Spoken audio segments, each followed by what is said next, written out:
Bonjour à tous, c'est l'hiver, ça vole pas, donc aujourd'hui je vais faire une vidéo un petit peu différente de ce que je vous montre d'habitude. Je vais vous montrer comment on transforme une liseuse de type Kobo Clara HD en ordinateur de vol avec Xessor. Donc voilà au final ce à quoi ça ressemblera.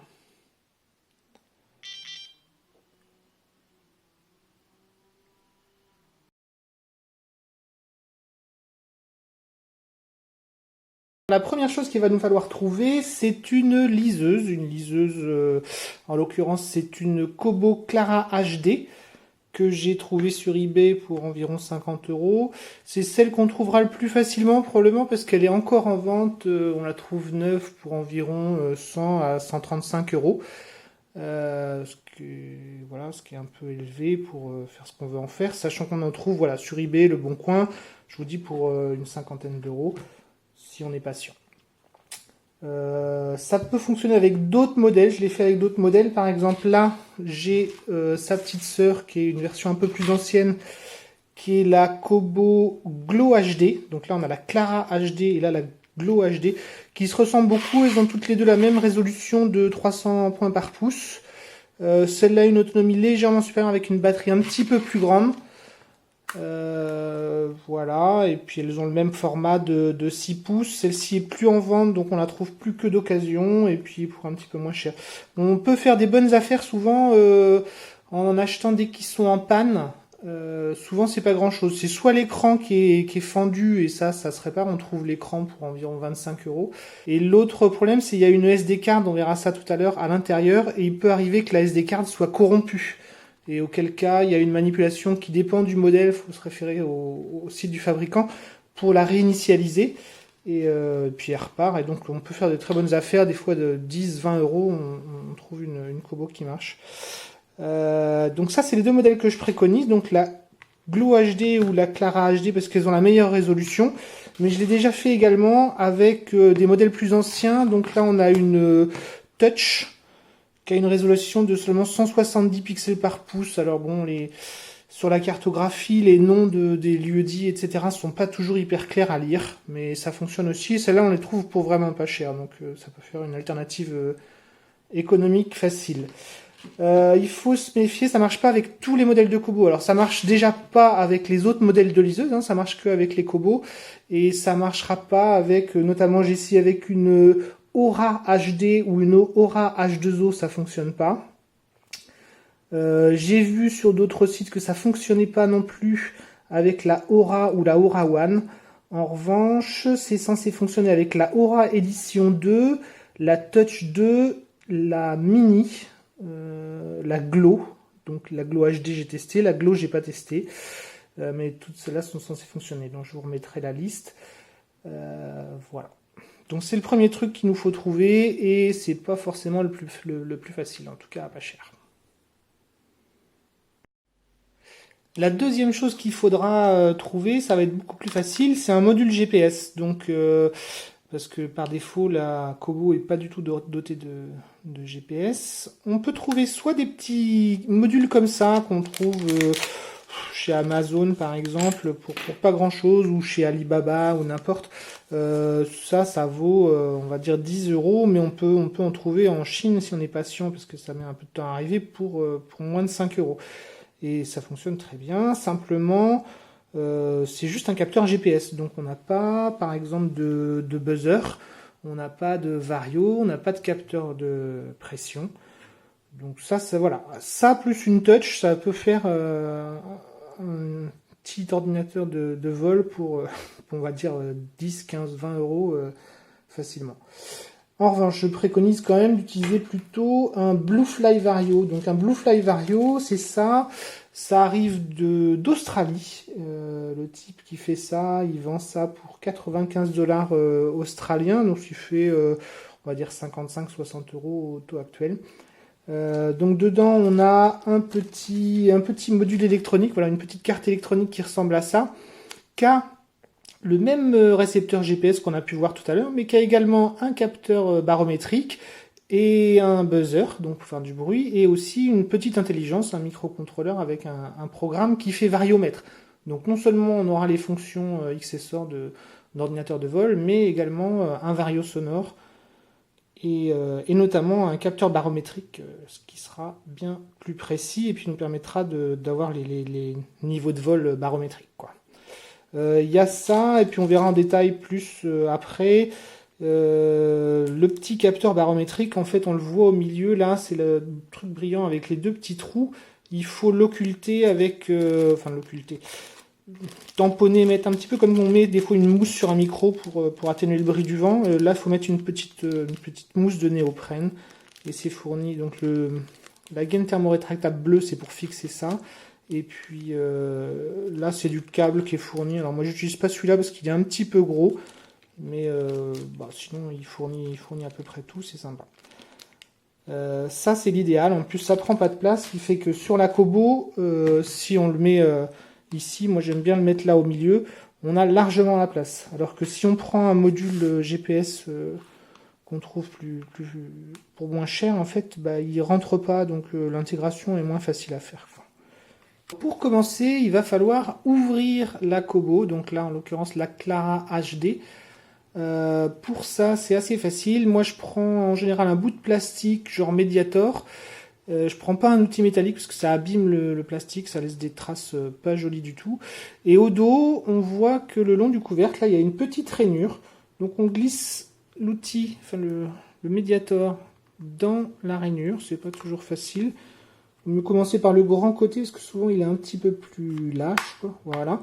Et une fois qu'on a réussi à glisser l'outil, il faut le faire glisser. Il y a des petits ergots en plastique en fait tout du long qui retiennent le couvercle.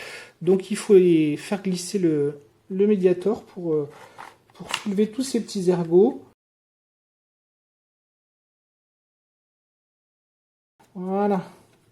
Du coup, on découvre l'intérieur de la Kobo Clara HD. Donc là, on a la batterie qui fait 1200 mAh. C'est pas la plus grosse, mais c'est raisonnable. On trouve également notamment la SD card. Donc ça, on va en faire une sauvegarde tout à l'heure. C'est là où se trouve en fait tout le programme de la Kobo, donc qui par défaut permet de l'utiliser comme une liseuse. C'est aussi sur cette carte que sont stockés les livres. Et nous, le programme, on va le remplacer par XSOR. Enfin, le remplacer. On va ajouter XSOR dessus. On va faire une sauvegarde avant de faire ces modifications. Comme ça, on pourra toujours revenir à l'état initial. Et on trouve également notamment le port série. Donc, c'est les 4 petits trous qu'on voit ici. Et on va devoir relier avec 4 fils ce port série jusqu'à, hop, comme moi je le mets ici, le module qui sera là en fait.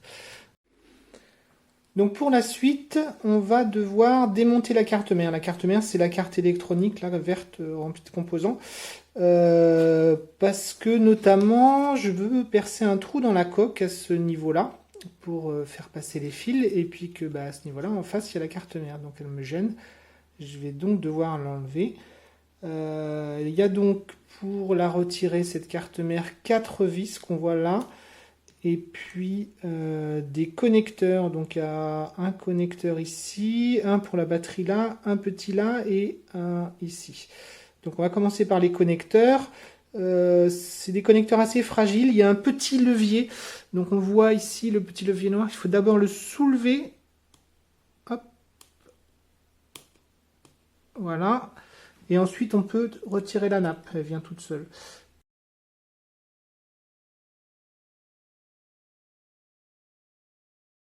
Et alors celui-là, pas de petit levier, le connecteur de la batterie, il suffit de glisser hop, et de soulever un ongle si on a des ongles ou un petit outil si on n'en a pas. Une fois qu'on a fait ça, on peut dévisser les 4 vis précautionneusement.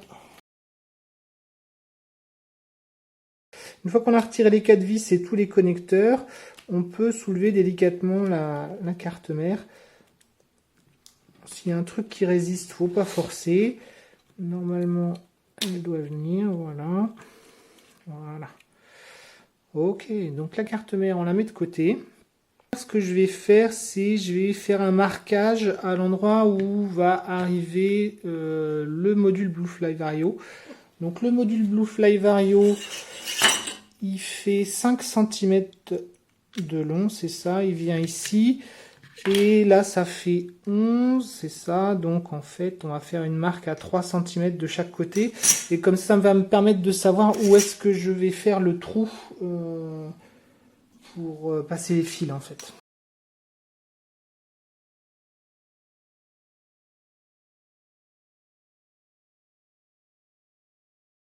Donc ça, c'est l'emplacement de mon module. Mon module, voilà, j'aime bien le mettre comme ça. On essaye de mettre les 4 trous là qui correspondent au port série du même côté que quand on replace la carte mère. On a les 4 trous qui sont ici. Donc si on met voilà, les trous du module sont du même côté que les trous du port série. Donc je repère mon trou qui doit être par là. Alors faut pas le faire non plus. Vous voyez le trou, je peux pas le faire trop en haut, trop vers l'écran, parce que sinon je vais être caché par cette partie noire là qui est la fixation de l'écran. Donc il faut que je le fasse plutôt vers le bas quand même. À peu près par là, ce serait l'idéal.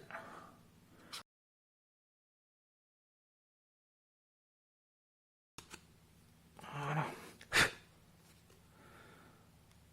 Donc si vraiment vous voulez utiliser les fils qui sont fournis avec le Bluefly Vario, on va pas garder la gaine beige là en fait. On va l'ouvrir et on va essayer de récupérer les 4 petits fils qui sont à l'intérieur, les 4 petits fils de couleur.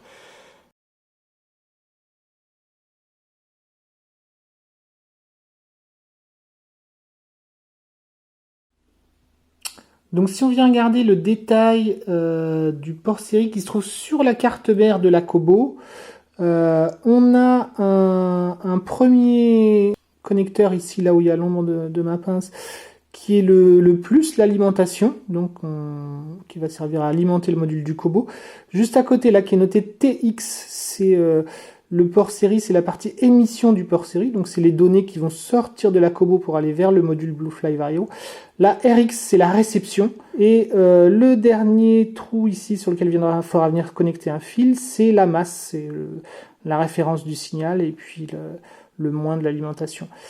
Donc en général, au niveau des couleurs des fils, on utilise un fil rouge pour le plus, là, pour l'alimentation, un fil noir pour la masse, et puis RX, TX, comme on a un jaune, un vert, ben vous mettez celui que vous voulez, simplement il faut bien les repérer.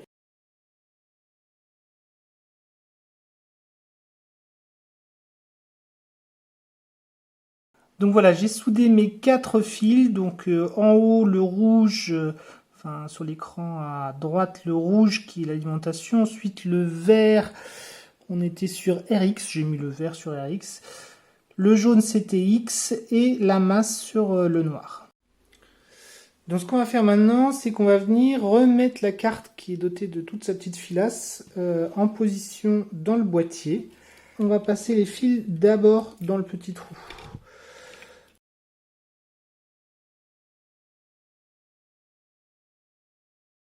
Pour revenir repositionner la carte, donc je vous disais, il faut bien la placer sous les nappes et puis le connecteur USB qui est ici là, il dépasse un petit peu, donc il faut soulever la carte et venir présenter le connecteur USB et ensuite la raplatir.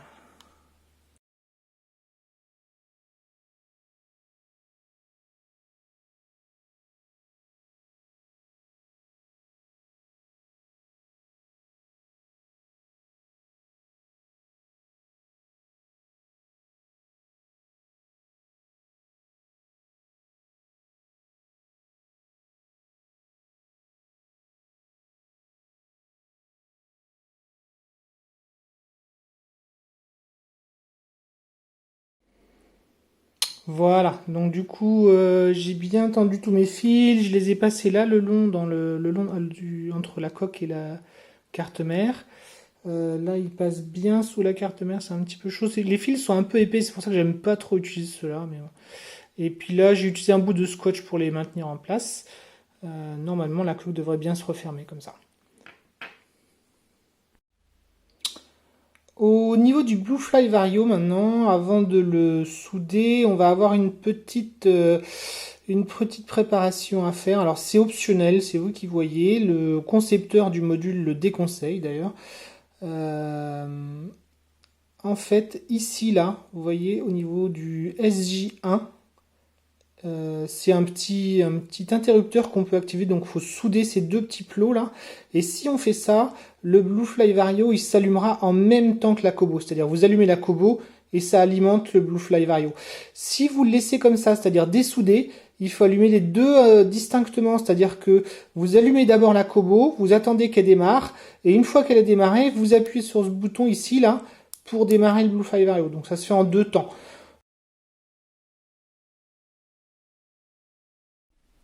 Donc voilà, j'ai soudé les deux petites broches ensemble. L'idée, encore une fois, c'est de pas rester trop longtemps pour pas faire chauffer les petits pads et puis puisqu'il ferait en fait sauter la piste. Vous voyez la piste bleu-vert là entre la pâte Vein et puis les broches que je viens de souder. Elle est très très petite, très très fragile. Si on chauffe trop, ben, elle va sauter et puis ça marchera plus. L'autre chose qu'on doit faire avec le Bluefly Vario avant de l'installer, c'est de lui adjoindre une petite mousse, je vous en ai parlé au début, qu'on va positionner en fait sur le capteur de pression. Donc on va mettre cette mousse qui est fournie, mais on va pas utiliser le double face, qu'en fait là si on vient mettre le double face sur le capteur, ça va boucher les trous, et c'est pas ce qu'on veut. Donc il faut utiliser la mousse en laissant, si on veut, la petite protection du double face. On va venir la positionner sur le capteur, comme ça, à l'envers.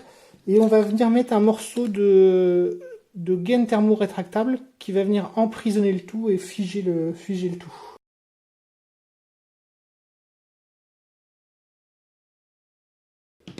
Donc nickel, elle devrait plus bouger la mousse, elle est en position. Il y a quand même des petits passages pour laisser passer l'air.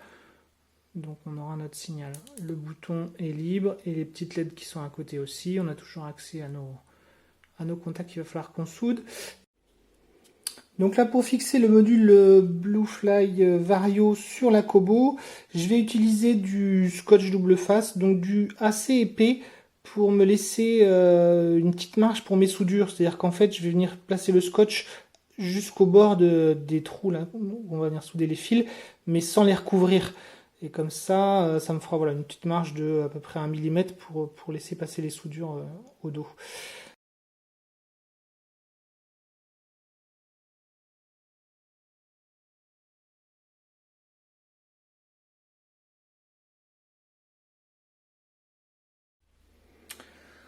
Ok, maintenant du coup, on va falloir souder le module à la Kobo. Je vais couper les fils parce que j'ai pas besoin de 10 cm. Là, je vais garder, 3-4 cm.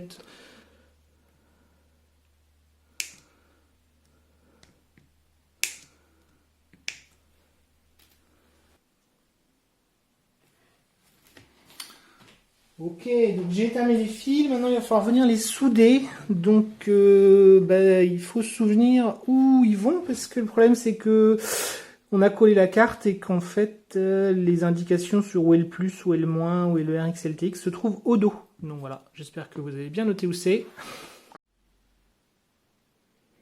Donc voilà, Vein c'est le plus, TX c'est le TX, enfin la transmission, RX la réception et Ground c'est la masse. Donc on fait attention que quand on va présenter le tout, il faut pivoter la carte, donc ça va se retrouver dans cette position là. Donc le ground va être c'est le pad carré en fait qui va se retrouver tout en haut. Le Vein va être tout en bas et au milieu on a le RX, le TX.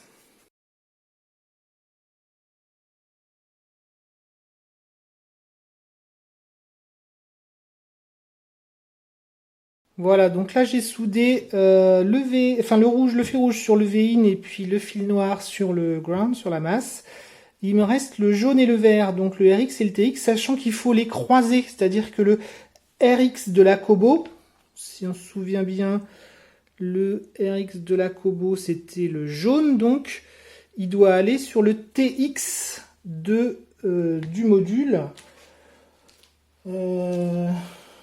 Et vice versa, c'est-à-dire que le RX de la Kobo le TX de la Kobo.